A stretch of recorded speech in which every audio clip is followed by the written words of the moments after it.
Welcome to Reading Dark Romances for a week. I am 2% excited for this video and 98% scared. Dark romance is something that I have dabbled in, but it's not a section of romance that I've read too much of. Two I really loved, Butcher and Blackbird and the Mindfuck series. And then two dark romances that really didn't work for me is the first two books in the Devil's Night series. The characters do some wild, questionable things, which I think just ultimately made me not like the characters. And if I don't like a character, I'm not gonna root for them. Anyway, I ended up getting a piece of paper and writing down a bunch of dark romances and put them in a jar. Because I don't really know where to start with dark romances, we're just gonna pick one at random. This really determines my fate, and I don't know what I even want to pick out. Okay, we got one.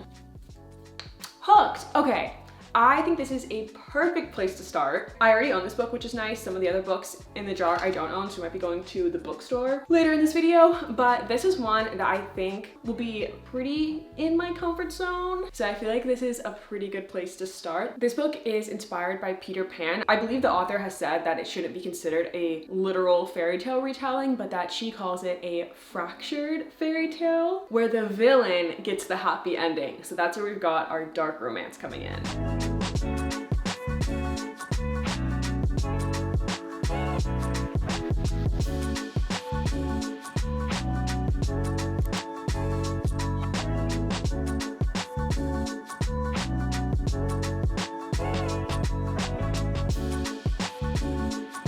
I just wrote the prologue and we literally start out with the main character killing somebody. We just jump right in to the dark romance. I thought we'd ease in a little more, but no. And it's so funny because the book starts out once upon a time, like as if we're, you know, jumping into a fairy tale. Once upon a time. It feels different than I thought it would, killing him. Fairy tale to dark real quick. And it's a little bit graphic too. But next we go into Wendy's POV. So I think things might be a little bit lighter, at least for the next chapter.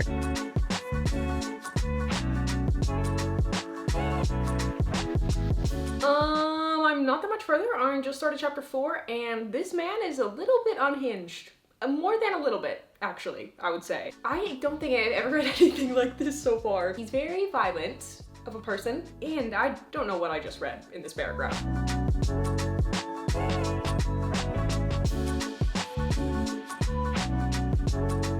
I am almost halfway through the book. I just had a big realization, I feel like, of why I like some dark romances but not others. I think I like when both characters are dark and morally gray, but I don't love the dynamic as much when just one of the characters is dark. Specifically, if just the male is morally gray. I think why I loved Butcher and Blackbird so much is because both characters are serial killers. So it's just this very like fun, twisted, absurd world versus like in this book, James is really dark and morally gray, but then Wendy is like really innocent. It feels more like a power imbalance to me when only one of them is really a dark character. I don't think power imbalance is like quite the right way to phrase it, but I think it's just such a different dynamic when only one character is really morally gray. Anyway, I got the audiobook, so I'm gonna go for a little walk and listen.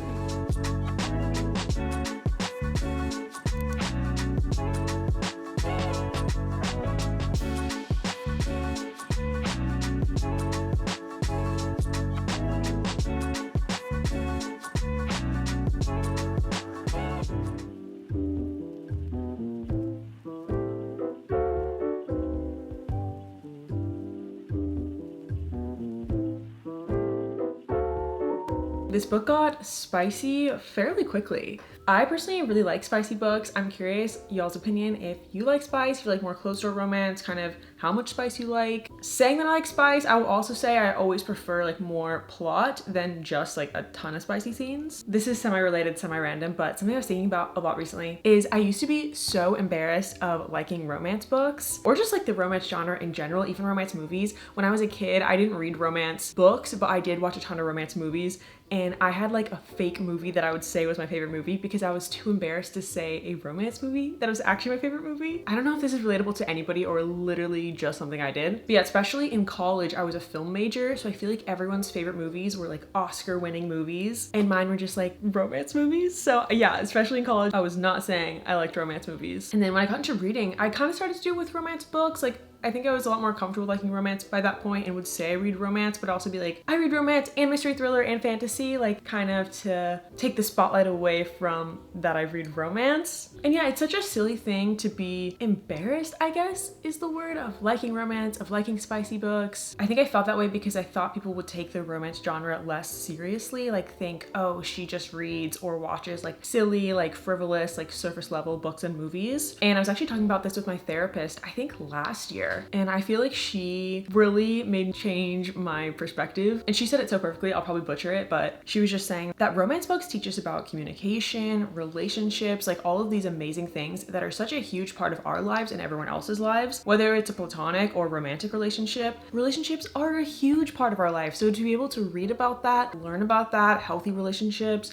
what part of relationships are not healthy, the conflict in relationships, like is so valuable and not an unserious genre at all. Even if a romance is packaged as more light, we're still learning such valuable lessons. We're also just getting enjoyment and fun out of it. And I don't know, I just like loved all she had to say about the romance genre. And now like I am so confident about saying I love romance. I think also being a part of like book talk and booktube has helped with that as well. And my favorite thing now, I feel like every time I say that I like romance books, there's always somebody in the room who's like, me too. I think like every party I go to now, if I mention romance, I end up in the corner with some girl talking about romance for like an hour, and it's my favorite thing ever. So anyway, this is a huge tangent, but just something I was thinking about and something I'm so curious like y'all's thoughts on.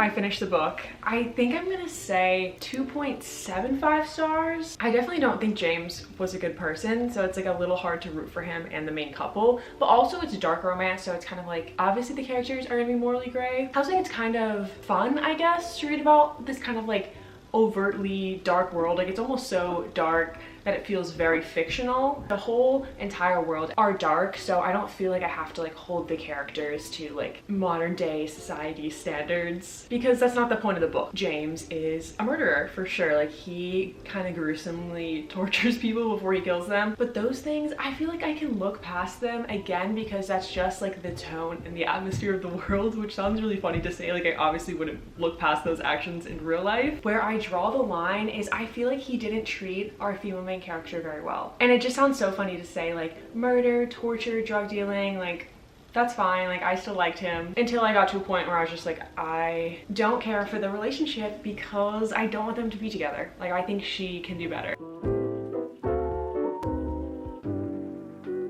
Let's pick our next book. I could just be reading the most wild out-of-pocket thing for like 10 hours depending what I pick.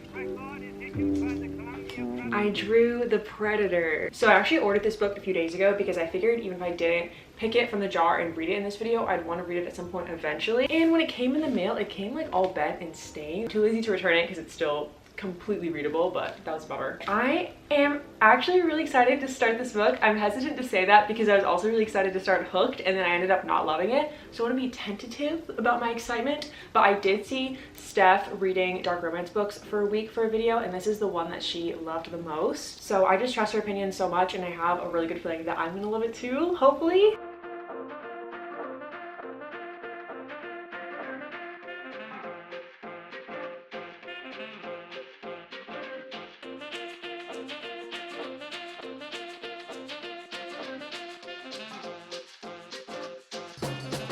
I just read the preface and chapter 1, and I have a really good feeling about this book. I love that this book already has what I was missing in Hooked. In Hooked, like I said, I didn't like how they weren't equal, but in this book, they already feel equally dark. It starts out with her breaking into his house to kill him, which like, what a great opening just to begin with. She's obviously like there to kill him, so she is just as dark as him, if not darker. I don't know, we'll see. It's also so cute how they're threatening to kill each other. Like we know they're gonna fall in love, but they don't know that yet. And they're just out here thinking they're enemies when we know they're not gonna be. I don't know. It's just so funny. And I love enemies to lovers. It always makes me excited. Also, I got the audiobook. Lately, I have been obsessed with getting the physical book and the audiobook. Kind of an expensive obsession, but I do try and use my library if I get an audiobook, or I do have an Audible subscription.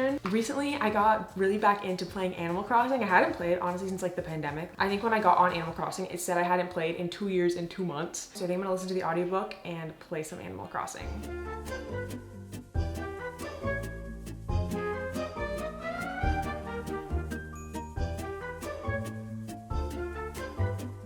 Look at my little Animal Crossing home. Welcome to the kitchen and the bedroom. It feels so funny listening to a dark romance while playing Animal Crossing because it's such like a cute, adorable game. Like the two moods do not go together. It is much later and I'm on page 120 and I am so obsessed with this book. I'm literally so obsessed. I can't stop reading it. I think the thing that's making me the most obsessed is I can't figure out how they're gonna get together, like how they're gonna cross that line, because she's the daughter of a mob boss and then Tristan is in the mob but a different mob family. So they're a part of two like rival mob families. So just the idea of them getting together sounds so messy. How is that gonna play out? It feels very forbidden love. And they're also like still threatening to kill each other, still like hating each other. So they also have to get over that.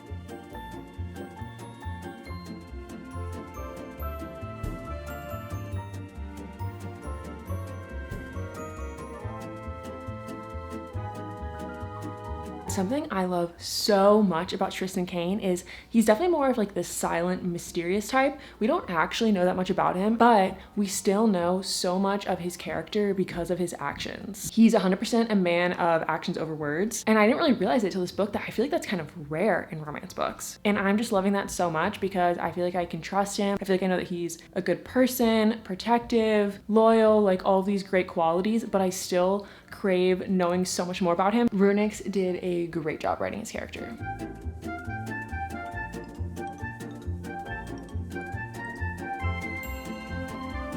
The next chapter is called Stripping. And now that I want to read. But I think I'm gonna stop and go to bed. It's gotten so late, I'm so sleepy, but I just want to keep reading, but I will. I have to stop and get some rest.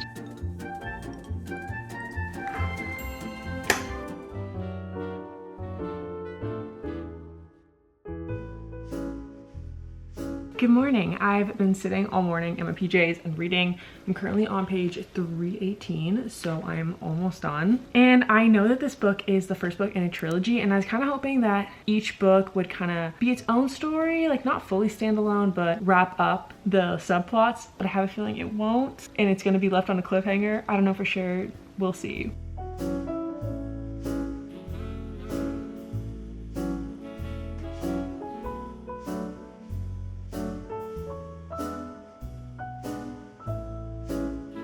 I finished the book. It was so good. I think I'm gonna say 5 stars. Also, I said this series is a trilogy. It's not. It's a 5-book series. I did not realize it's that long. That's crazy. And now all I want to do is read the next book in the series. But I feel like that'd be really boring if for the rest of the video I just read this series. So we're gonna stick to our original plan and pick the next one out of a jar.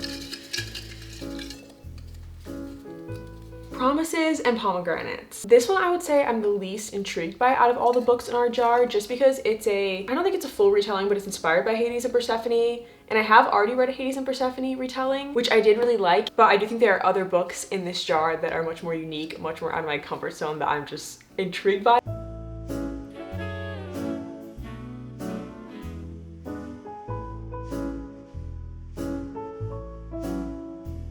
I just read the author's note and she recommends that you read the prequel first, so I just got the prequel on my iPad. It's only 70 pages, so it should be a pretty quick read.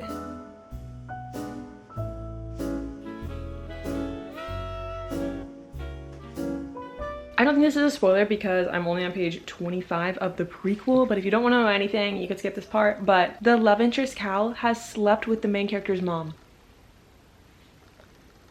Like what? I'm sorry, what? Part of me wants to DNF the book just right here, right now because of that. I was enjoying the book so far. And now I'm angry. Like why? Who wants that in a book? Does anybody like that in a book? I'm gonna finish the prequel, but depending how it goes, I may choose not to read Promises and Pomegranates.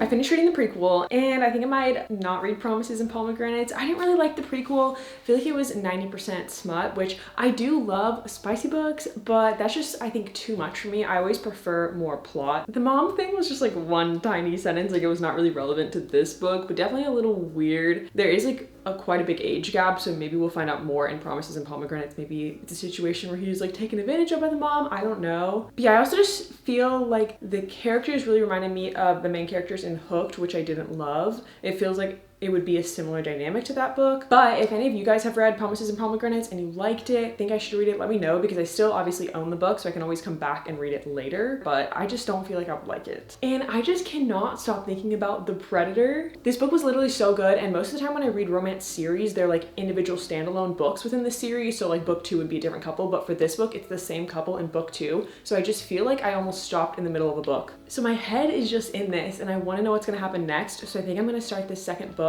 in this series. It's called The Reaper. I just ordered it online, so it's coming in tomorrow, so I'm going to start the ebook for now.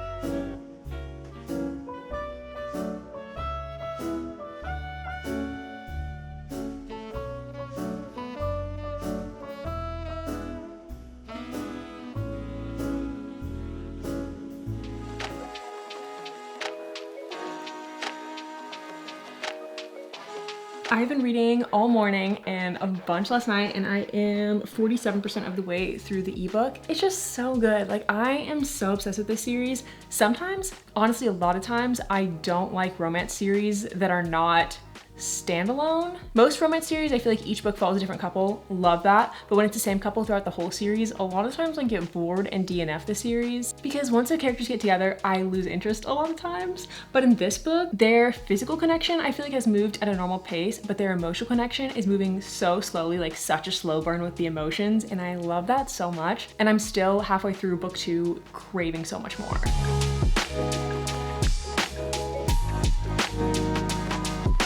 The physical book is here.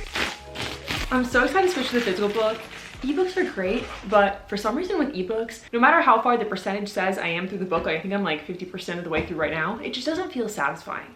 I like to see where I physically am in the book, or it feels like I haven't read any. And that probably makes no sense. Oh my gosh, this book has really big text. I did not expect that. All right, I'm on page 232. Like, look how satisfying that feels to be like, we're halfway. I'm also so excited to eventually own all the books. It just always feels so satisfying when you have an entire series on your shelf because they all match. Anyway, let's go read.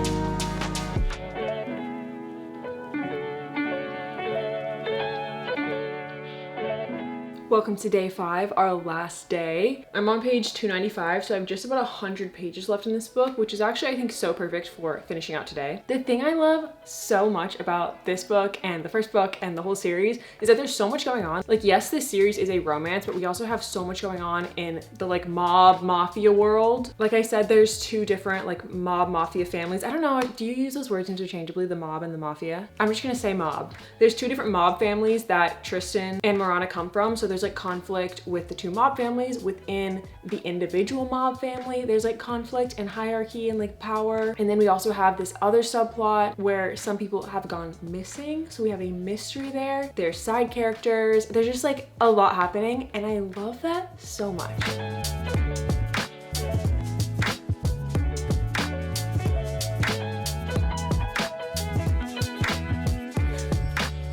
Oh my gosh, the cutest, sweetest thing ever just happened with the romance. It makes me so happy. Honestly, I kind of want to highlight this quote.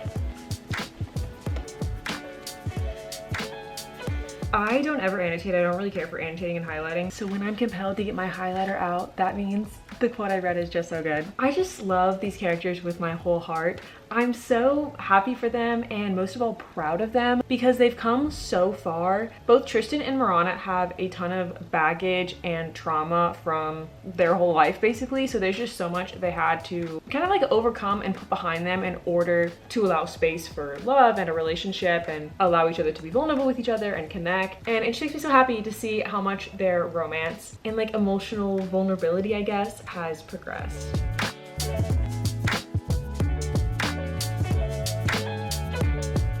Onto the epilogue.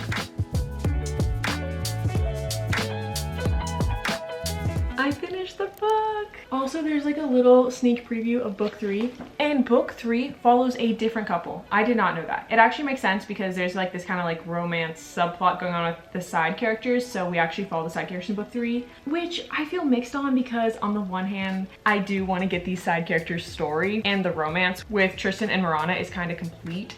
But at the same time, I just love Tristan and Marana so much, and I did not realize their books are only the first 2 books in the series, so I didn't know this was the last book I'm reading of this couple. I would literally read about them getting coffee, getting groceries, watching paint dry. I just like them that much. But regardless, I'm still very excited to read book 3. I just went and grabbed every dark romance I've ever read, and it's so funny because all of these I've either given in the 2 stars or 5 stars. I really just love or hate dark romance, no in between. Promises and Pomegranates, I guess I didn't technically read in this video, but the prequel didn't like. It's going in the 2-star pile. The Predator and the Reaper, 5 stars. Hooked in the 2 stars. And then previously I've read A Touch of Darkness, 5 stars. The Mindfuck series, 5 stars. Butcher and Blackbird, 5 stars. My Dark Romeo in the 2 stars. And then the Devil's Night series, also in the 2 stars. All 5 stars, all 2 stars. I don't know, it's just really funny to see. So that's all the dark romances I'm reading this video. I'll show you guys the other ones that I wrote down in this jar. So if any of you guys have read these, if you think they're good, if you think I'd like them, let me know. I wrote down Brutal Prince. I would like to read this book. I've never read any book by Sophie Lark before, and I've heard great things about her as an author, so I think I'd like to read Brutal Prince. Broken Beauty. I own this book, so I will read it because I physically own it, but I am mixed on it. It's reverse harem, which I've never read before, and I don't know how I'm gonna feel about that. And then I wrote down Haunting Adelaide. I have heard this is like the craziest dark romance, so I'm very curious about this book, but also scared of it. In conclusion, do I like dark romance? I would say yes, but only a very specific kind of dark romance. I don't think I care for as much when the characters are like bad people, just like not good people. What I like more so is when the book exists in a dark world, like mafia romance, or if both characters are equally dark in more of a fun, kind of absurd way, which I think like Butcher and Blackbird does really well. So if any of you guys have any recs that fit that, let me know, because it's so hard to tell when looking at a dark romance what kind of like category it's gonna fall into. And I'm also so curious, do you guys like dark romances? And if so, what kinds? It's definitely a very fun genre, and it's fun how kind of like wild the plots can get in dark romance books. Anyway, with that, I will see you guys in my next video. Bye!